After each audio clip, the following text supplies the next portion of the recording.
Fala, meus amigos e amigas empreendedores, vocês que vivem, sobrevivem e sonham através das vendas. Sejam bem-vindos a mais um podcast nosso, Os Donos das Vendas.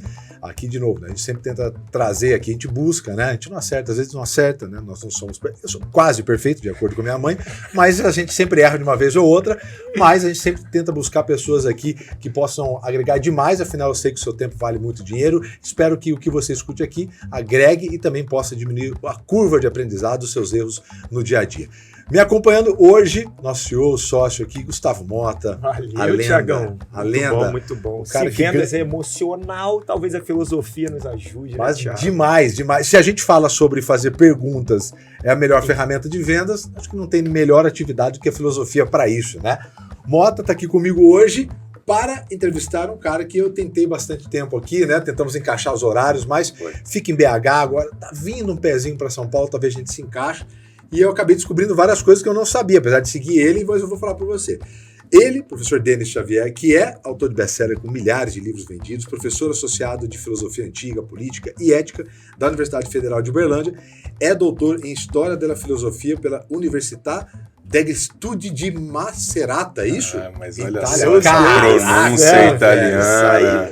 Você vê o espaguete escorrendo aqui, ó. Você vê um molho na camiseta. Caraca, ele tem pós-doutorado em História e Filosofia Antiga pela Universidade de Coimbra, Portugal, e pela PUC de São Paulo. E fundador da Sociedade da Lanterna, isso aqui é legal pra caramba, cara. Sociedade dedicada ao estudo da história e de filosofia, né? E co-host do podcast Beyond the Cave Podcast, que achei demais esse nome, né? O podcast que vai tirar você da caverna, essa é a promessa do podcast. E foi membro também, que descobri aqui, eu vi que ele chegou gigante, é alto, e largo também. Eu falei, membro da Seleção Brasileira de Natação. Isso gosta de tanto título, por isso tem tanto título, é pós, é doutora, não sei o quê. E membro tem aqui, títulos cara. aqui, né? Caraca, velho, parabéns. Prazerzaço, cara. Obrigado, hein, finalmente cara, deu vindo. certo. Um prazer, cara. Sensacional. Bom demais. Show de bola. Ter vindo. Pô, afinal, falando de filosofia, eu vou fazer de pergunta. Tem várias aqui, separei algumas, mas não dá para fugir do seu moletom liberalismo. Sim, né? é Não verdade. dá para fugir do seu moletom sobre liberalismo. Disserte sobre isso, né? Porque essa paixão toda a ponto de vir com um moletom daqui. Cara, assim, a defesa do liberalismo, na verdade, passa pelo contato que eu tive com a filosofia antiga. O fenômeno da liberdade dos indivíduos surge no mundo antigo, sexto século antes de Cristo, especialmente entre os gregos. Uhum. E foi exatamente com a fundação da liberdade individual que nós começamos a perceber, desde aquele momento, como que a tentativa de conduzir destinos por parte de alguns, especialmente pelo Estado, especialmente pelo governo, acaba destruindo futuros, acaba destruindo nações. Então, de um ponto de vista bastante fático, eu defendo o liberalismo, mas quer dizer, eu não gosto muito dessas etiquetas. Eu defendo a liberdade individual como como aquilo que vai promover a prosperidade da condição humana.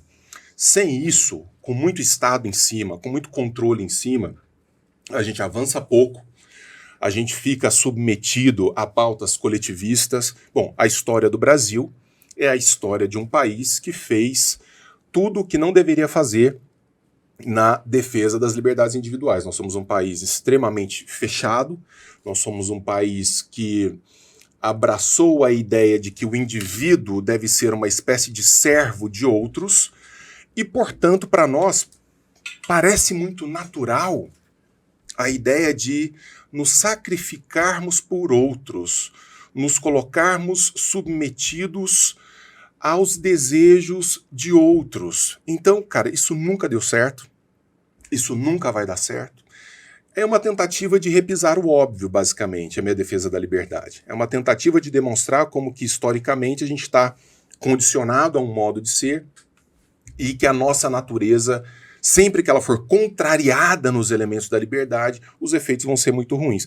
E vocês que trabalham no universo de vendas, trabalham com o comércio, com a livre relação entre as pessoas, sabem muito bem que toda vez que você tenta criar elementos artificiais nessa relação, vocês estão condenados ao fracasso. Boa, fantástico. Denis, Você já deu a deixa, nós não combinamos, você deu a deixa de falar sobre a questão do Estado. É interessante que quando a gente leva um assunto muito forte aqui, que é a questão da liderança, que a gente falou muito, inclusive, no entrevistado anterior aqui, esse ato de servir, né, principalmente do líder. Inclusive, você percebe claramente, e eu me pego muitas vezes, Mota também, nas conversas, falando sobre uma decisão, uma atividade individual, usando nós.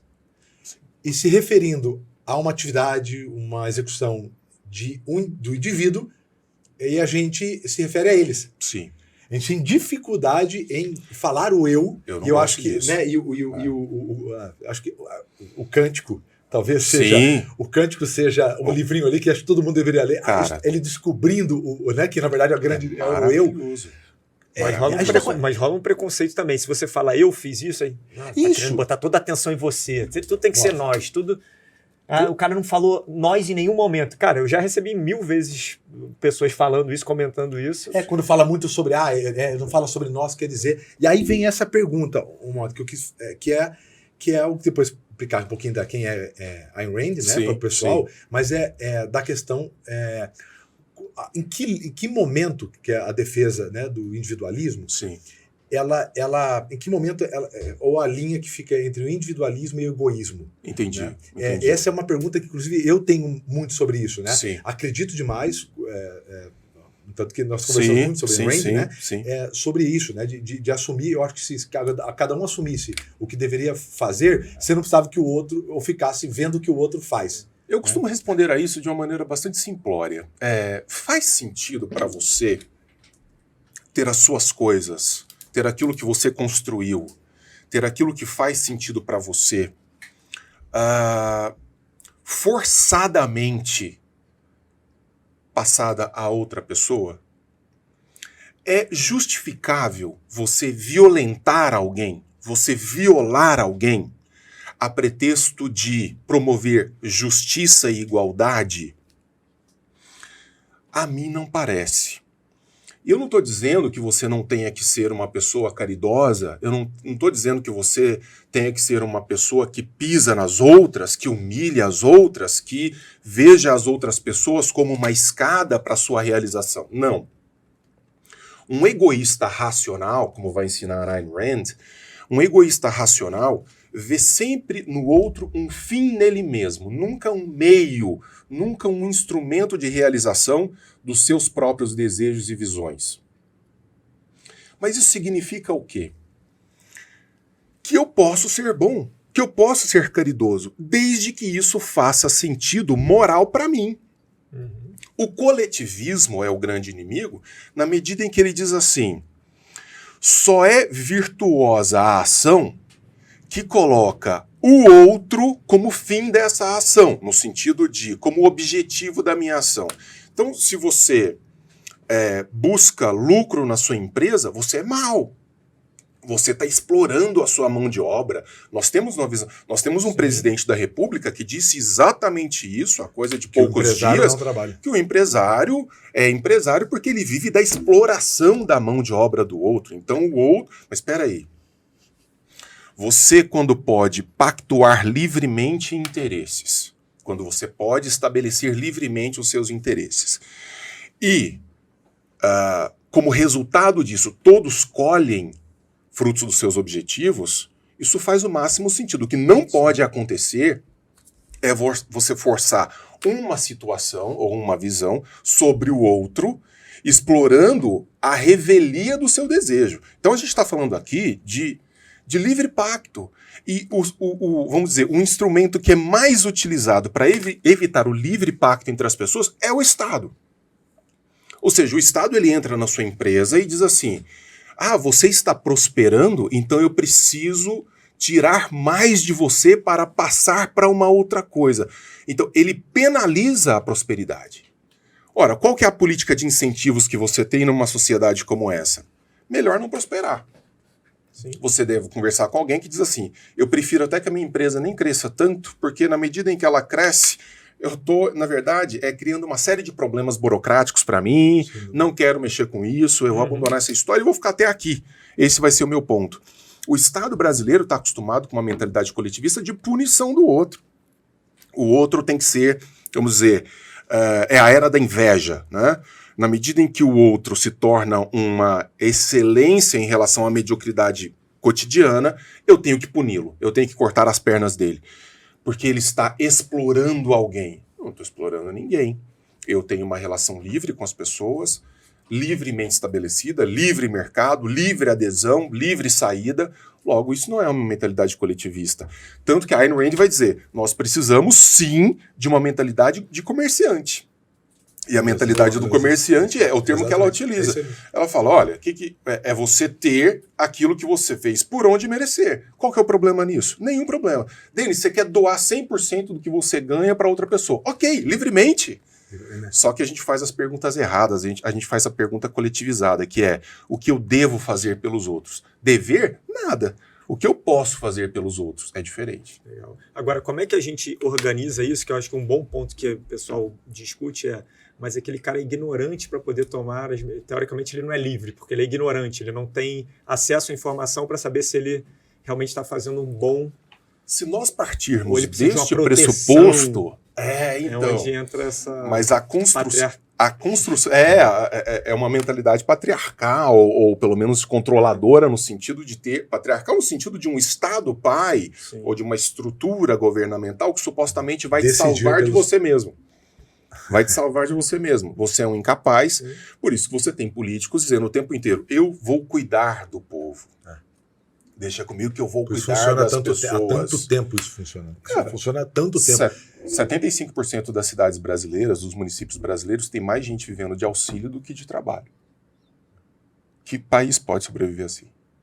Que país pode prosperar dessa maneira? O sucesso do auxílio é a quantidade de gente que sai, não que entra. Claro, a gente comemora, no Brasil comemora-se o aumento do auxílio. Né?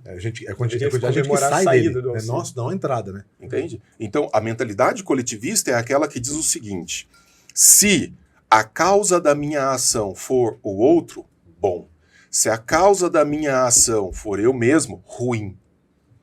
Ora, mas quando eu coloco o outro como fim último da minha ação, eu violo uma condição natural fundamental de autointeresse, de egoísmo racionalizado. Não é o egoísmo, insisto, de sair pisando e humilhando as pessoas, mas é dizer, sim, eu posso fazer alguma coisa pelo sujeito que está lá fora precisando de mim? Posso, desde que isso faça sentido para mim. Eu não preciso ter um agente burocrático tomando conta da minha vida, tomando o que é meu e tomando decisões à revelia do meu horizonte moral.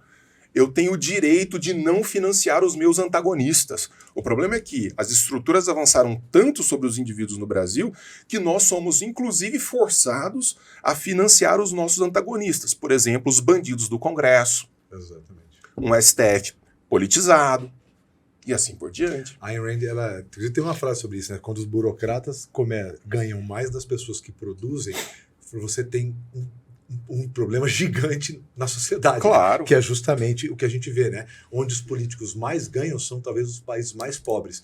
E quando a gente fala do Brasil, o Brasil, se eu não me engano, é o 4º ou 5º país mais fechado para negócios no mundo. Não, cara, os nossos índices de liberdade são ridículos. Nós temos um país continente que tem 3 companhias aéreas funcionando. Não, 5 bancos, é ridículo. Cara, é ridículo. É ridículo. Agora, é a estrutura soviética. É a estrutura soviética. O nosso grau de liberdade econômica é soviético. Então, quer dizer, como é que a gente não se revolta com isso? Porque a gente não entende exatamente qual é o problema. A gente está brigando a direita contra a esquerda, o lulismo, o bolsonarismo. Cara, o problema é a mentalidade coletivista. É o cara que entra na máquina para fazer uso da máquina para estabelecer projeto de poder. Que sempre teve. Tô me lixando se tá à direita ou à esquerda. Eu quero é que saia da minha vida. Que deixe as pessoas prosperarem, que deixe as pessoas construírem. É por isso, então, que talvez nunca tem um investimento pesado em educação base. Porque é da onde que... Porque, para mim, a meritocracia tá quando você dá as oportunidades iguais. E onde você dá oportunidade igual? Escola. Na base. Educação. A educação no Brasil, o investimento é no topo, né? Então, mas lá não é igualdade. Quando você força alguém, pode... Claro que nada contra a cota, tá? Mas digo, se você colocar a pessoa lá, é injusto até colocar uma pessoa que não teve nenhuma base, lá não funciona. Eu tenho contra a cota. Eu tenho contra a cota por um motivo muito simples. A gente tem que parar de jogar a sujeira para debaixo do tapete, achando que tá limpando. É um jogo coletivista. Não tá limpando, cara. Coletivista. Então, o que acontece? Se você não trabalha lá na base, veja, as pessoas falam assim, a gente tem que lutar pela igualdade. Não tem. Nós somos substancialmente diferentes. As suas aptidões, as suas capacidades, as minhas, nós somos, todo mundo que está aqui nos bastidores, nós somos completamente diferentes um do outro.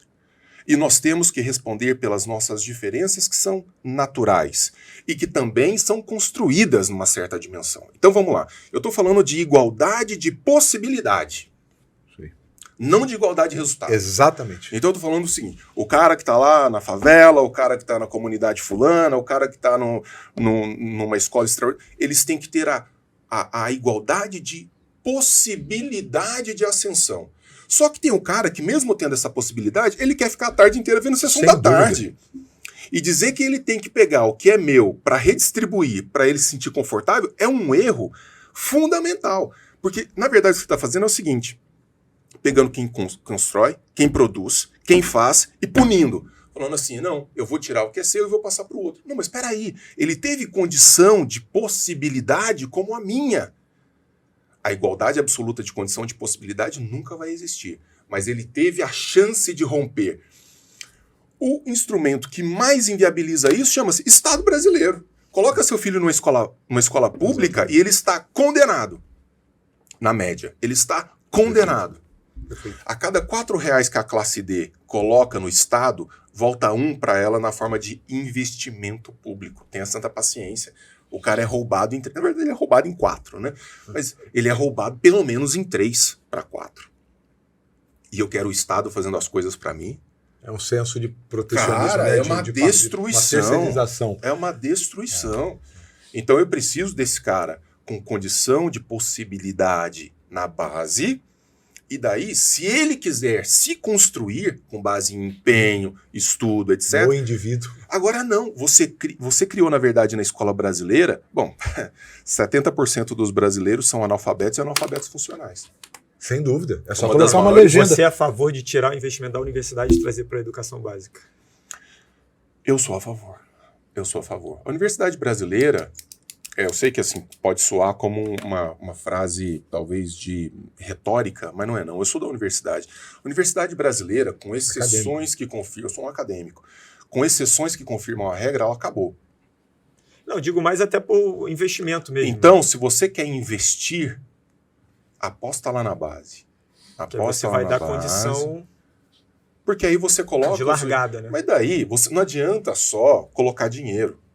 Você tem que É, colocar não, dinheiro dinheiro tem. num modelo completamente diferente. Se eu não me engano, o Brasil é o quarto ou quinto país também que mais investe PIB Sim, na saúde. proporcionalmente nós E na temos... educação também não é muito diferente. Aí você é. entra em briga, você entra no mesmo patamar de Japão. Mas é porque Que tem a bota mesma na proporcionalidade universidade, no não PIB. bota no básico. Aí o cara nem Nós chega temos- Você lá. não Aí dá tem que criar oportunidade cota, pra todo porque o mundo cara igual. não aprendeu nada. Então, outro dia a gente estava conversando em box, eu acho, você estava falando assim, cara, uma das dores dos empresários com os quais eu converso é não tem gente com boa formação para contratar. Então eu preciso de um cara com uma boa formação, mas quer dizer, a escola acabou formando uma série de militantes ideológicos que nada sabem de ciência, que nada sabem de educação, que não receberam uma dose maciça de pensamento crítico. E esses caras são despejados na rua. E não tem como salvar pessoas insalváveis, cara. Não tem como. Depois, você tem um país que vive à base de bolsa e auxílio. No Brasil, a gente comemora quando o auxílio cresce. Não, porque esse ano nós passamos de não sei quantos bilhões para trocentos bilhões de auxílio. Péssimo! Porque a política está sendo o contrário do que deveria ser. E você vê que todo Mas lugar como é bom para político, hein? Não, mas Mas a como é ferramenta bom pra mais política? fácil. Pô, Tá comprar os outros servando com a dinheiro galera. do terceiro. Claro. Como é tem isso. muitos empreendedores, né? Fala o quê? Mas com dinheiro no terceiro é muito mais fácil. Imagina você arriscar com dinheiro dos outros. Então, assim, né? O cara que arranca o dinheiro próprio faz, a gente também valoriza muito. Então, se você me permite, Claro, a gente tem que mudar uma mentalidade brasileira que é de escolher quem é o melhor dono da coleira. Eu não quero saber se o dono da coleira está de vermelho ou se ele está de verde e amarelo. Eu quero é me livrar da coleira. Eu quero é construir a minha vida. tudo que nós vamos fazer, cara, tem o Estado em cima, tem a máquina em cima, você não tem liberdade pra nada. Você acha que você é dono do seu carro? Você não é dono de nada. Você acha que você é dono da sua casa? Você não é dono de nada. Tudo que nós vamos fazer. Você não tem direito nem de morrer em paz nesse país. Nem escolha de morrer sozinho. Não, minha esposa, outro dia, o pai dela faleceu, parecia que ela foi punida pela morte do pai e pelo modo como você tem que agir depois pela morte de um parente querido para reestruturar a vida a partir daquilo. Tudo, Estado em cima, é carimbo, é banco, é não sei o que. Cara, e a gente foi se acostumando com isso, naturalizando isso. E aí, né, trazendo isso efetivamente para o dia a dia de empresa, é a mesma coisa, né? O dedo muito forte, né? Que a gente mostra lá o contínuo de liderança do Tannenbauer lá. Quanto mais o dedo do gestor, mais lenta a empresa, claro. mais gente com coleira, né? Que é o cara recebendo. É um desenho exato. Empresas rápidas são empresas que dão autonomia, que dão comunicação, que deixa as pessoas fazerem o que precisa ser feito, né? Isso são mas aí, respondendo mais diretamente a sua questão, nós temos que criar uma cultura de aprendizado. Ah, não, porque tem pessoas que não conseguem se defender. Se você coloca a possibilidade dessa pessoa se construir enquanto indivíduo e ela faz escolhas ruins, ela tem que pagar pelas escolhas ruins, como todos nós na vida. Acho que o ponto é só que a polêmica fica no momento da transição, né? Porque existe o momento da ruptura. Mas esse momento no Brasil está muito longe de acontecer, porque a gente continua com a ideia de que nós temos que salvar as pessoas delas mesmas, e isso é interessante para a classe política. Alguém tem que fazer por mim alguma coisa, né? Isso é um peso muito forte e acaba sendo uma retórica. E num sistema como esse, você cria uma mentalidade da vitimização sistêmica, ou seja, quanto mais vítima eu sou, melhor. Por isso que está todo mundo competindo para ver quem é mais vítima. Perfeito. Exato. Então você tem que... Aí pagamento de dívida histórica. Quanto que eu tenho que te pagar pela dívida histórica? 200, 300? Por quanto tempo? Não, nunca é suficiente, porque o discurso é eu tenho que me tornar uma vítima.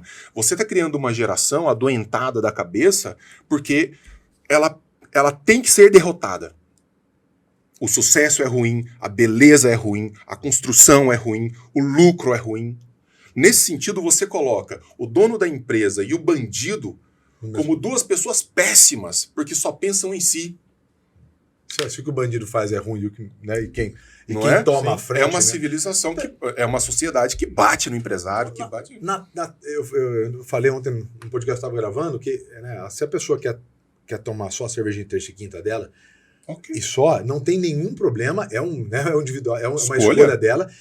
Mas assim, se você escolheu essa, entenda que teve gente que escolheu abrir mão da vida inteira. Sim. Alguém que ficou 40 anos fazendo uma pesquisa para ter uma vacina que hoje você não morre, né? Então assim, só não vamos julgar, é o que é bom para você, né? Então se depender só do cara de terça e quinta da cerveja, a empresa não estaria à frente, a gente estaria tentando inventar a roda ainda, né? Eu vou pegar que você falou, que é muito sobre...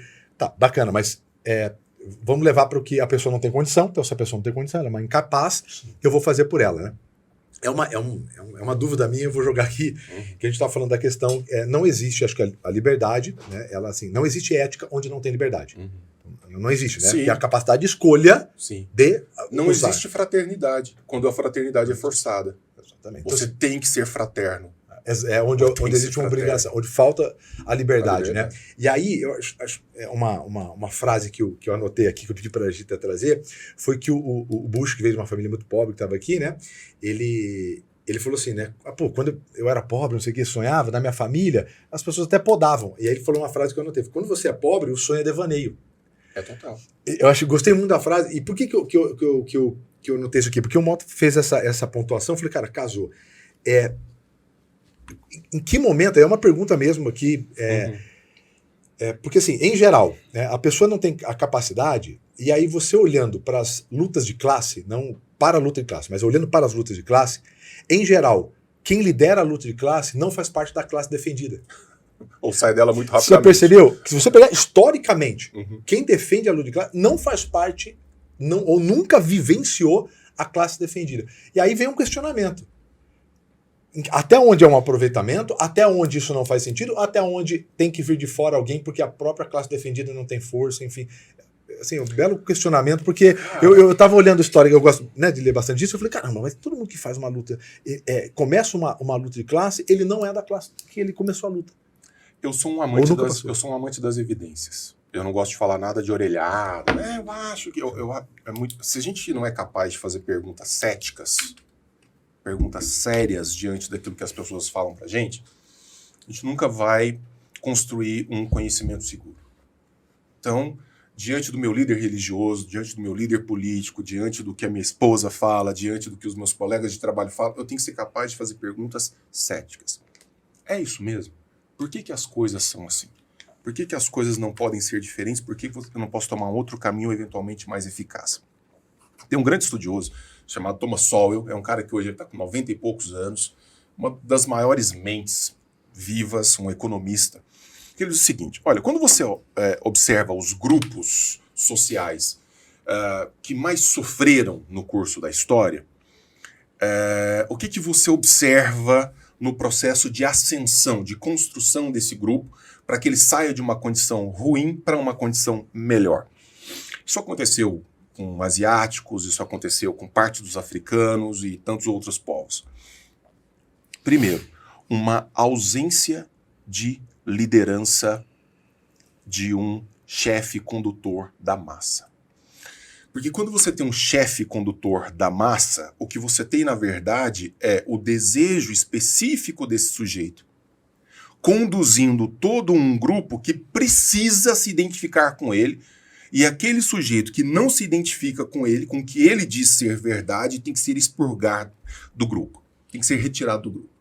Então, cara, essa é a mentalidade fundamental do coletivismo. Veja, eu vou dar um exemplo agora, porque a própria Ayn Rand fala que o pior modelo de coletivismo que nós temos hoje é o racismo.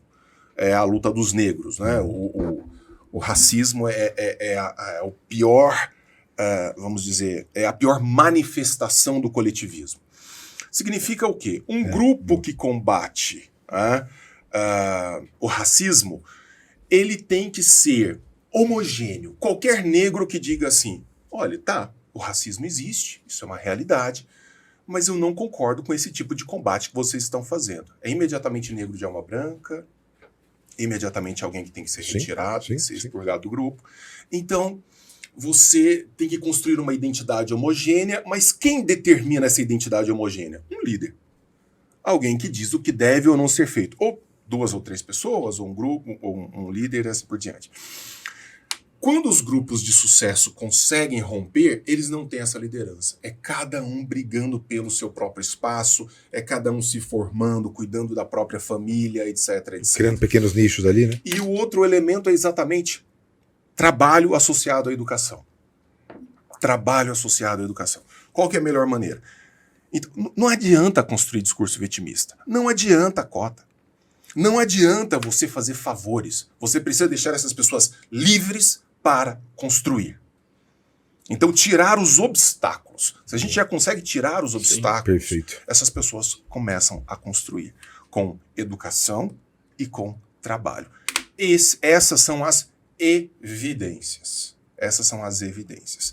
As evidências matemáticas de políticas de reparação a posteriori indicam só o fracasso dessas políticas. Porque ela não tem, se a gente for olhar para a economia, ela não tem lastro. E ela não tem lastro para pagamento. Ela nunca tem fim ou pagamento. Ela não tem sustentabilidade. Eu acho que existe voltando aqui e olhando para dentro da própria empresa, acho que a maior oportunidade e apoio que você pode dar, é o que a gente estava discutindo do modelo da liderança, né, Mota, antes aqui na entrevista, é a oportunidade da pessoa ser melhor. Eu acho que nessa base, quais são as oportunidades que as pessoas precisam para ser melhor e mais livre? Exato. É essa pergunta que deve ser feita, né? Não sobre as reparações, e isso não entra na questão se é do mérito ou não. É para serem melhores. Porque, Moda, eu vou fazer uma pergunta do Estado, já que é isso, né? A gente falou da questão do Estado do peso. Porque assim, o individualismo não é da Ayn Rand. Eu não gosto. Beleza. Você pegar 2000 anos... isso como uma condição da natureza humana. E, por favor, me corrija aqui, o especialista é você. Né? Mas se você pegar 2000 anos atrás, os famosos Aristóteles, todo mundo, é a mesma coisa, a alma de ouro, a mesma coisa. O individualismo é desde lá 2000 e poucos anos atrás, Ayn Rand. E aí, quando a gente olha isso, quanto isso impacta no Estado, onde você vê onde tem livre economia, é onde tem o IDH mais alto, onde tem, né, é disso. Essa batalha do indivíduo contra o Estado sempre existiu, eu acho que sempre vai existir. Como que o Estado, e aí, né, olhando a mesma coisa da liderança, qual que seria o melhor papel que o Estado poderia fazer para atrapalhar menos? Cara, tem diversos teóricos que tratam disso de maneiras diversas. Mas fundamental, alguns vão dizer assim, o Estado deve cuidar de ações básicas na área da saúde, na área da educação, outros vão dizer nem isso, os libertários são mais radicais nessa leitura. Não ter Estado. De preferência não ter Estado, aí só ações privadas, né? De modo que as pessoas se organizem, porque nós temos provas históricas de que pessoas livres também tendem a ajudar mais outras pessoas, então você tem aí, aqui no Brasil a gente tem isso, é um país muito penalizado do ponto de vista da presença do Estado na vida dos indivíduos, mas ainda assim você vê pessoas que fazem questão de ajudar, de doar, doam para universidades, doam para hospitais, a rede de hospitais de câncer do Brasil inteiro, que é sustentada com dinheiro privado e organizada por ações privadas, mostra muito bem que a gente não necessariamente precisa do Estado. Mas a gente está muito distante disso, essa é uma conversa que para nós é o tópico. Não faz o menor sentido. Então, assim, eu aceito a ideia do Estado como um protetor de 3 elementos. Eu não gosto nem de falar Estado e protetor na mesma frase, isso me dá uma certa... né? Mas vamos aceitar isso aqui, assim, por hipótese, né? De vida, liberdade e propriedade privada. Vida, liberdade e propriedade privada. Tá? E vamos conceder isso. Qualquer coisa para além disso, nós não precisamos de Estado para nada. Na verdade, eu sou um pouquinho mais radical na minha leitura, mas vamos colocar isso aqui num patamar do aceitável para a galera. Vida, liberdade e propriedade privada. Então, força de polícia, força de justiça, eu sei que eu não vou ser... Se eu for roubado, eu vou ter uma estrutura de reparação, etc, etc. Fora isso, cara, nada. O grande problema é que o Estado... Eu trabalhei em Brasília por 1 ano. Eu tive esse desprazer. Já foi o suficiente. Dentro do universo do mundo político, nos bastidores. A primeira semana que eu cheguei em Brasília, só para vocês terem uma ideia do que acontece, chegou um deputado federal que propôs a seguinte lei. Toda diretora de escola, de instituição federal, quando for comprar leite, tem que comprar leite 40% líquido. Eu não acreditei muito na hora que eu vi. Eu falei assim, vocês estão brincando, né? Isso aqui é uma piada. Eu sou calouro, então vocês estão me sacaneando. Né? Pega tinta xadrez, né? Falava máquina de escrever. Eu falei, por que a diretora da escola tem que ser obrigada por lei a comprar leite 40% líquido? O argumento do eminente deputado, do nobre deputado, excelência, era a saúde das crianças. Aí diretoras de escola começaram a ligar para a liderança falando o seguinte, escuta, na minha escola não tem banheiro. Os meninos vão pro mato defecar. Na minha escola chove, despenca a água aqui. Na minha escola não tem leite líquido que eu possa guardar na escola porque não tem geladeira. Quando eu compro em pó, porque a possibilidade que eu tenho de... você está me tirando a possibilidade, aqui na minha região não tem produção de leite, mas tem um pessoal que planta cupuaçu, eu posso fazer suco de cupuaçu para os meninos, que é nutritivo e tal. É o Estado coordenando as ações nas pontas, trabalhando em função de interesses. Mas é muito poder nulo, é muito poder lá em cima. E a malinha de dinheiro tá rolando. Eu achava que isso era mitozinho. Cara, você achava que era exagero, né? Até tá lá dentro. Tem um cara que eu tenho que trazer de novo, que a gente trouxe antes. Aí falou, se você ganhar, eu vou voltar 1 ano depois, nós vamos chamar ele, que é o Siqueira, o Leonardo Siqueira. Ah, o Léo. Aí eu falei, Léo, você vem depois de 1 ano contar como é lá dentro? O que era? Vem, se comprometeu aqui ao vivo gravar. Eu falei, Léo, então nós vamos na próxima vez. Eu já posso te adiantar. É lixo.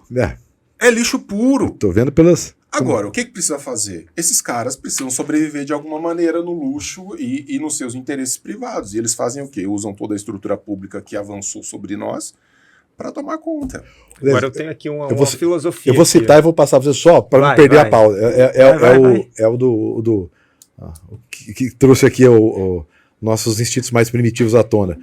Que ela fala assim, ó, Quando para produzir é necessário pedir permissão a homens que nada produzem, quando o dinheiro flui para aqueles que não vendem produtos, que eu gostei da mas tem influência, exatamente, quando os homens enriquecem mais pelo suborno e pelos favores do que pelo trabalho, e as leis não protegem quem produz de quem rouba, mas quem rouba de quem produz, e quando a corrupção é recompensada e a honestidade vira um sacrifício, pode ter certeza que a sociedade está condenada.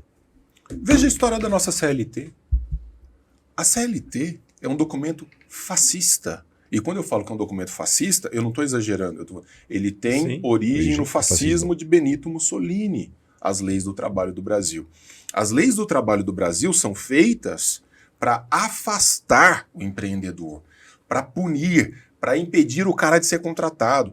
Tem empresa que veio para cá que falou o seguinte, olha, empresas internacionais, bancos internacionais, 90% dos meus litígios do mundo acontecem no Brasil. Eu não vou mais mexer com o Brasil. Você citou alguma vez isso aí. Companhia aérea que quer vir para o Brasil, do exterior, companhia low cost, baixo custo, fala assim, eu não vou nunca, porque é impossível operar no Brasil com essas leis. É para proteger. Agora, engraçado. Proteger quem? O fluxo migratório das pessoas que querem buscar os seus sonhos vai sempre no sentido de países mais livres. Não tem ninguém fazendo fila para entrar no Brasil, porque aqui nós somos maravilhosos. Não teve a história de um jet ski em Miami buscando proteção do Estado em Cuba.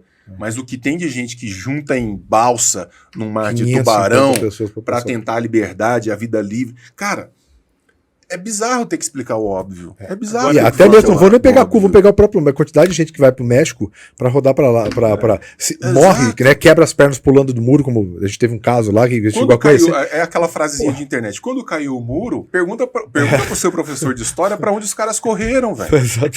Exatamente. Só isso. Pergunta qual lado que foi brigar para derrubar. Qual foi o lado que brigou para derrubar? É bizarro. Por que vocês gostam tanto? Sistemas assim tem que se proteger em muros. Claro. E nós temos os nossos. Os nossos muros, desde a Constituição de 88, o Brasil promulgou mais de 4 milhões e 500 mil novas leis. Então, agora a gente tem um muro careca. Eu sempre faço um desafio. Tá fazendo um muro cabeça de rolão. Entra aí na página do Senado e da Câmara dos Deputados e escreve qualquer palavra aleatória. Se não tiver um projeto de lei, eu abandono tudo que eu estou fazendo. Qualquer coisa, colocar. Com 4 milhões e pouco, nem o chat GPT qualquer palavra vai ter projeto de lei. Você tem. Cara, não, é incrível. Qual que é o papel do político brasileiro? Sair de cima da gente, moçada. Agora vocês gostam de político que faz projeto, que fica todo voluntarioso. A gente fica encostado nele.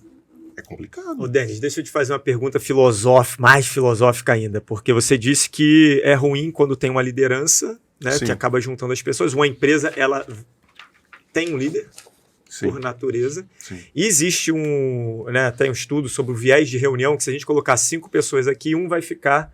Ninguém vai tomar uma decisão, vai ficar um empurrando a decisão do outro para ver onde tem um consenso. Eu não sabia, mas e se apoiar. É real. Já passei por isso algumas vezes. Eu já passei por outra. Não toma decisão, não sei. Porque a pessoa não quer se expor, ela quer colar em alguém e ver onde ela está, para alguém se expor e se ela ela concorda. Não é da natureza humana buscar uma liderança pela sua própria fragilidade do indivíduo? É mais confortável, sem dúvida. Só que é um conforto que cobra o seu preço. A gente estava falando da questão de você formar mentalidades de pessoas que se interessam pela liberdade. Por que o Estado não se interessa em abrir mão do processo formativo dos indivíduos? Ora, quando você coloca o sujeito para ele mesmo, sozinho, ir para dentro da gaiola, você não precisa ficar fazendo força para ele ir para lá. Sim. Então ele tem a impressão de que não, é muito mais confortável, tem alguém cuidando de mim, tem alguém que vai tomar essas decisões por mim. As nações que apostaram nisso são as piores, as mais pobres, as mais mal educadas, as que têm as piores relações de riqueza, de PIB, etc, etc.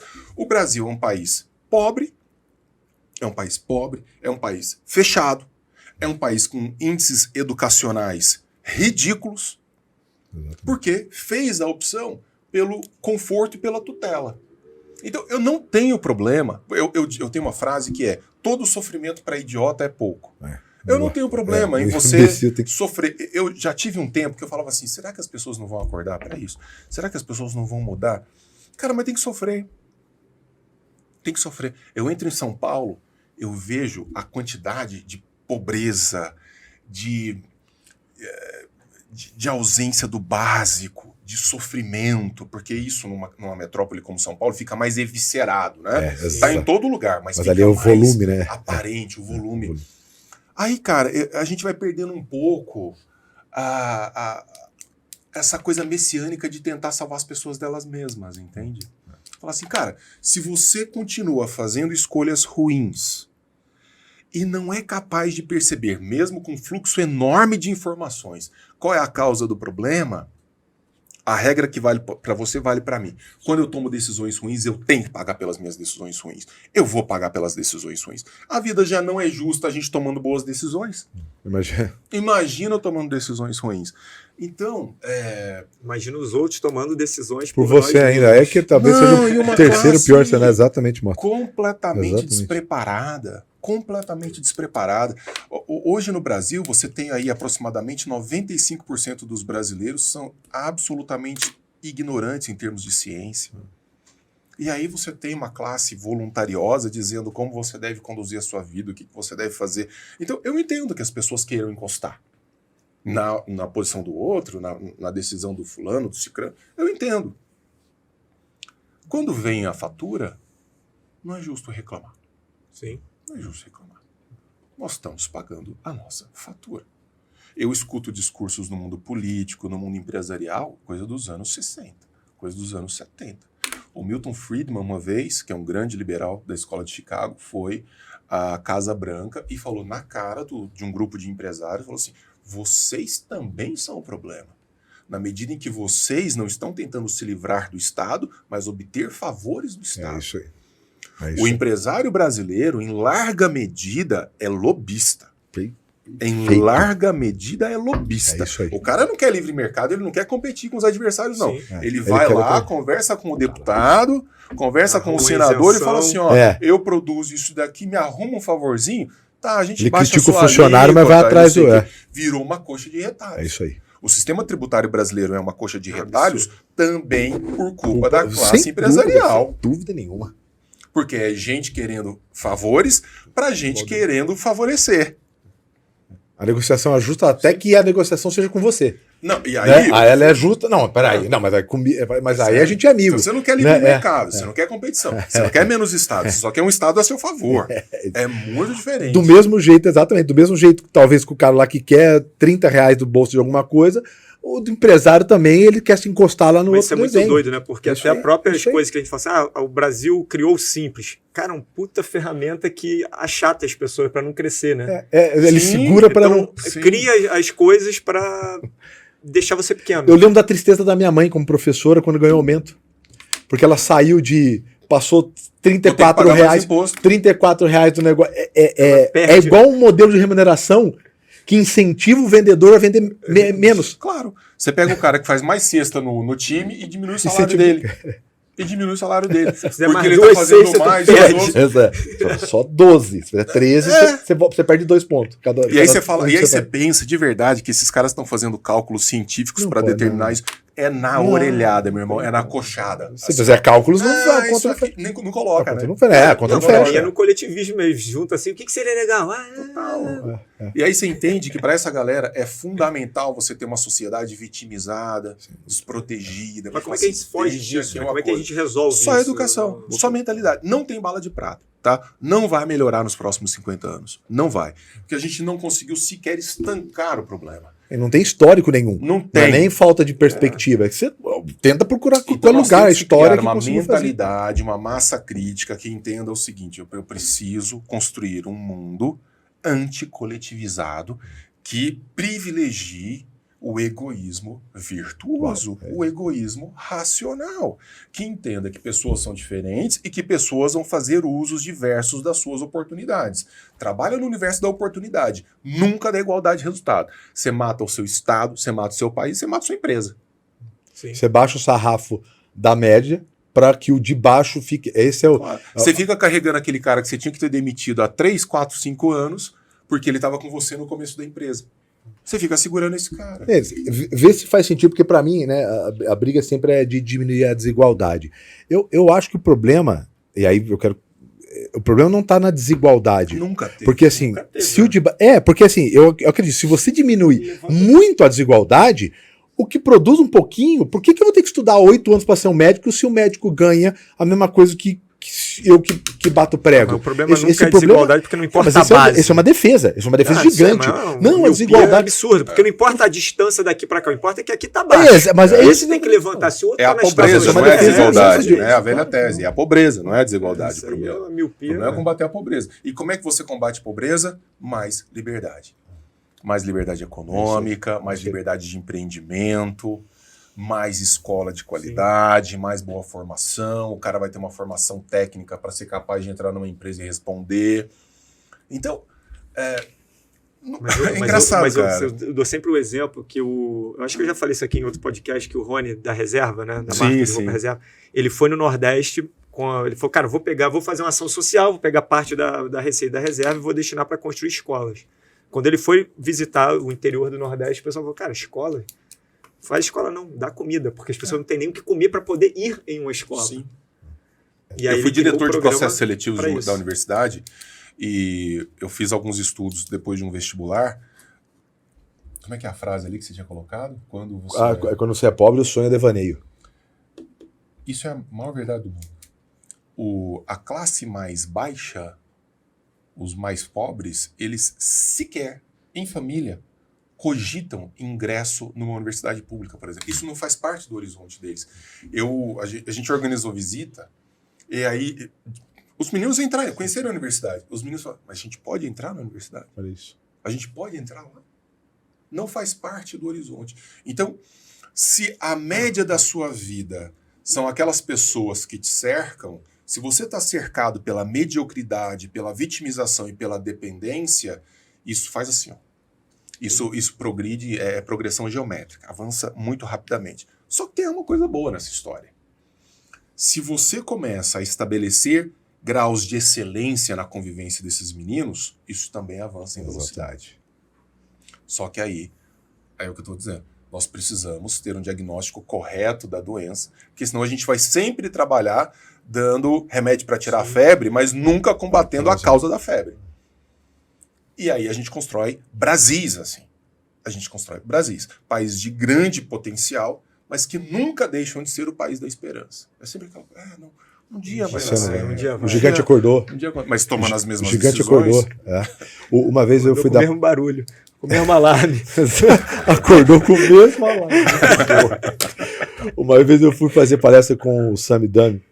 E ele, ele tem um 32 mestrado que ele vai lá, ele sobre países com oportunidade. Então ele pegou as teses, vamos lá, pegou o PCI lá, né, que a gente usa lá dos países, falou, quais são os indicadores de maior atratividade para que um país possa dar certo. Então ele pegou, elencou, pau. E aí ele pegou esses aí e foi passando, como se fosse um gabarito nos países. Então vamos lá, tem esses 10? Tem. Então esse aqui tem esse, mas não tem esse. Aí foi saindo. Tem costa, mas não tem isso aqui. Tem fronteiras, mas não tem. E foi batendo. Aí foi passando, sobrou 4 lá. Aí foi batendo. Quando você pega o checklist, né, do que seria o perfil do país ideal, tem tudo.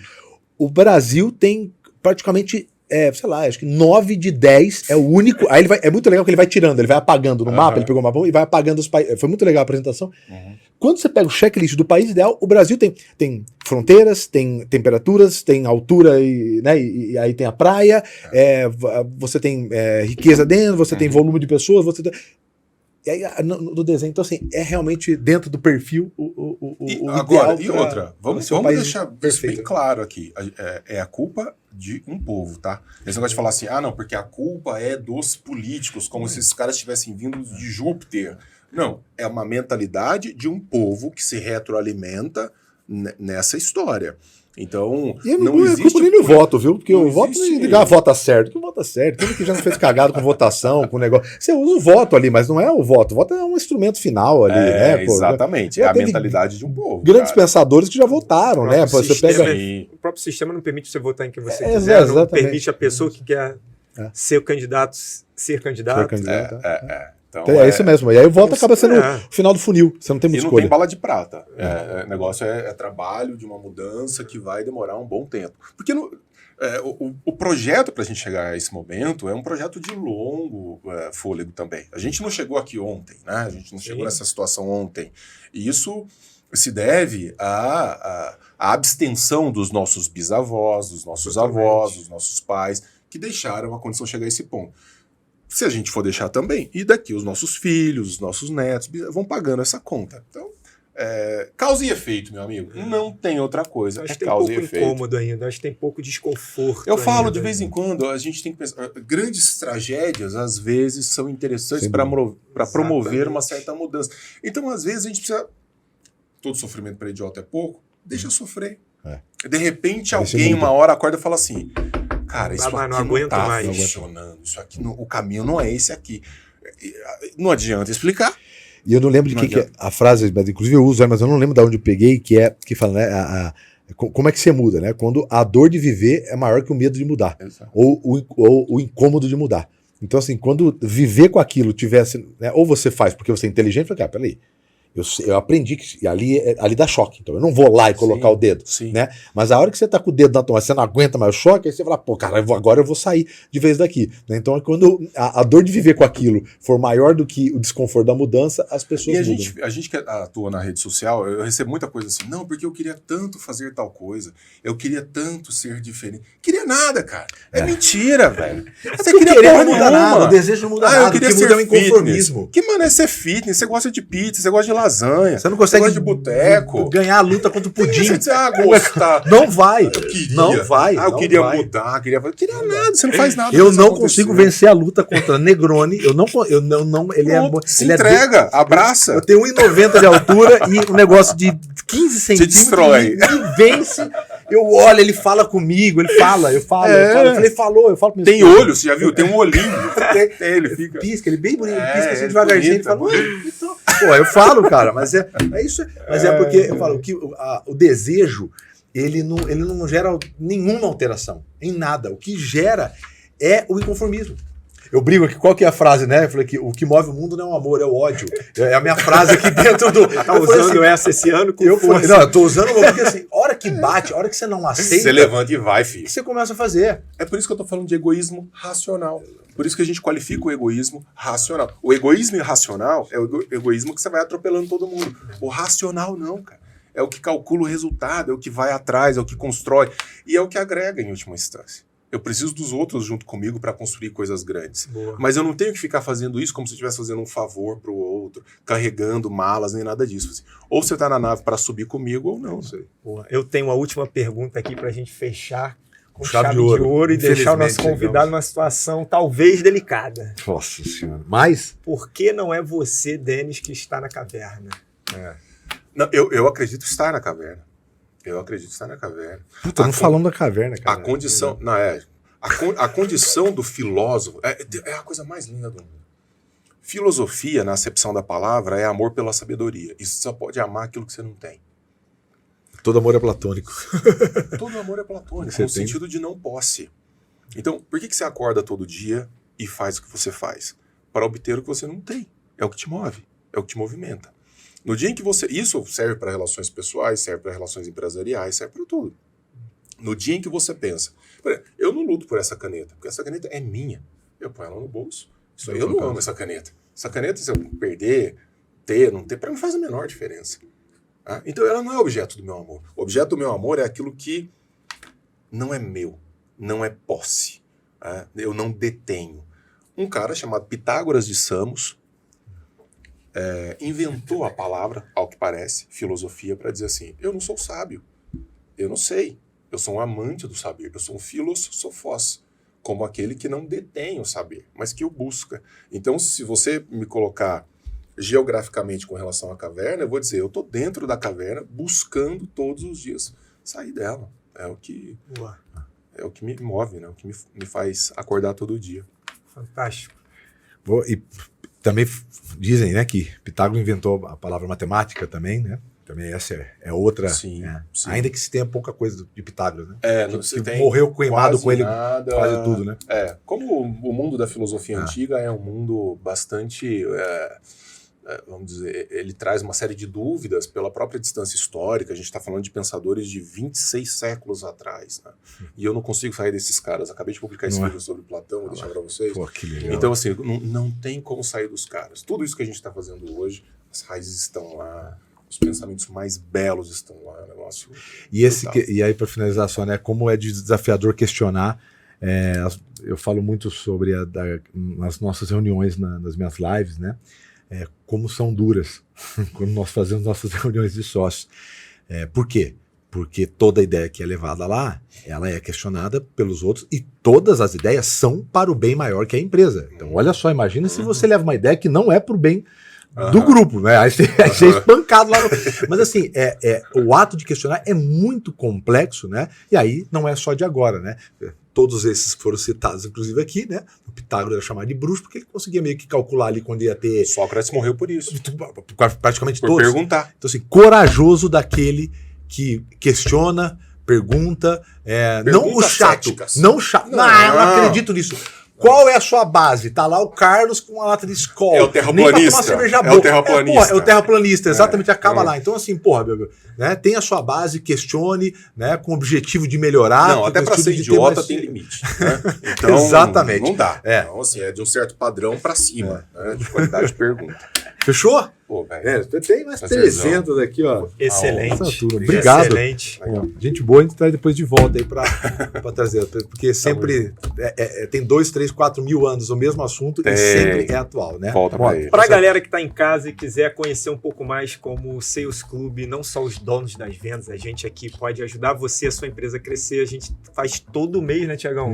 Uma imersão aqui em São Paulo para empresários que faturam mais de 2 milhões de reais por ano. Se você fatura mais de 2 milhões de reais e quer faturar mais ainda, parar de deixar dinheiro na mesa, né, que é o que mais sair operacional, exatamente, conseguir tirar férias, acessa salesclub.com.br, o link está aqui na descrição e esperamos vê-los ao vivo e a cores. Tamo lá. Galera, obrigado, tamo junto e vamos vender. Valeu.